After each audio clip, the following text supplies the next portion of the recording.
उत्तर प्रदेश के एक सुरम्य गांव आनंदपुर में हर सुबह सूरज की पहली किरणें पहाड़ियों के पीछे से झांकती और हरियाली से लिपटे इस गांव को सुनहरे रंगों से नहला देती। यहाँ के मिट्टी के घर, बैलगाड़ियां और खेतों में काम करते लोग एक शांत और सजीव चित्र प्रस्तुत करते थे। मोहन और उसकी पत्नी गुड़िया इस गांव के मेहनती किसान थे। हर दिन वे अपने खेतों में काम करते, बैलों के साथ हल चलाते और फसलों की देखभाल करते।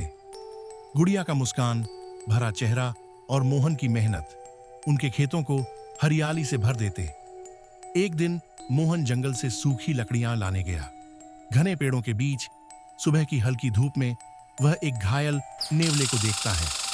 नेवले का पंजा खून से सना होता है और वह दर्द से कांप रहा होता है। मोहन तुरंत अपने कपड़े से उसका घाव बांधता है और नेवला डरा हुआ लेकिन शांत रहता है। तभी सफेद दाढ़ी वाले एक बूढ़े बाबा जड़ी बूटियों के थैले के साथ जंगल में प्रकट होते हैं। वे नेवले पर हाथ रखते हैं और एक नीली रोशनी जैसी चमक फैलती है। मोहन यह सब देखता रह जाता है। नेवला अचानक सीधा खड़ा होकर बोलता है और अपना नाम बबलू बताता है। मोहन और बबलू की दोस्ती शुरू होती है। मोहन मुस्कुराता है और नेवले को कंधे पर बिठाकर घर की ओर चल पड़ता है। घर के बाहर गुड़िया पहली बार बबलू को देखती है और हाथ में पानी का लोटा लिए नेवले को देखकर मुस्कुरा देती है। बबलू खेत में काम में मदद करता है, छोटी बाल्टी लेकर पानी डालता है और मोहन और गुड़िया हंसते हैं। गांव के बच्चे बबलू के साथ खेलते हैं, रस्सी कूद और लुका छिपी जैसे खेलों में। गांव वाले बबलू से प्रभावित होते हैं। कोई फल देता है, कोई उसका सिर सहलाता है। लेकिन गांव के ठाकुर बृजमोहन सिंह, जो एक लाल ईंटों की पुरानी हवेली में रहते हैं, मोहन की तरक्की की खबर सुनते हैं। वे गुस्से में नौकरों से बात करते हैं और मोहन के खेत की तस्वीर देखते हैं।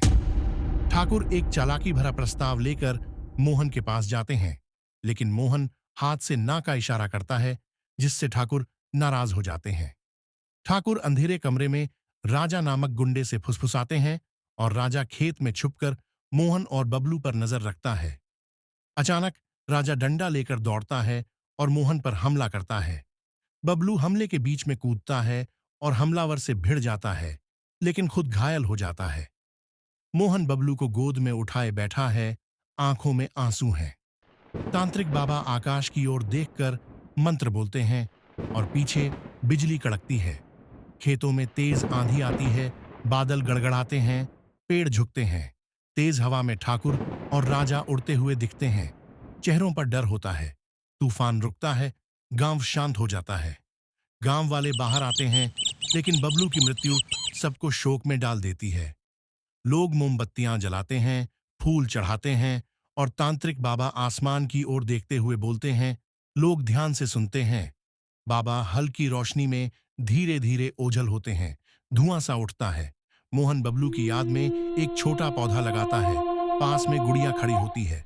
समय के साथ वह पौधा एक मजबूत और घना पीपल का पेड़ बन जाता है, हवा में झूमता है।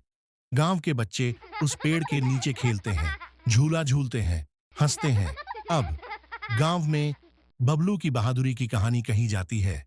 दादी बच्चों को कहानी सुनाती है और पीछे दीवार पर बबलू की चित्रकारी होती है। अंतिम दृश्य में बड़े पीपल के पेड़ के तने पर उकेरे गए शब्द, मित्रता अमर है।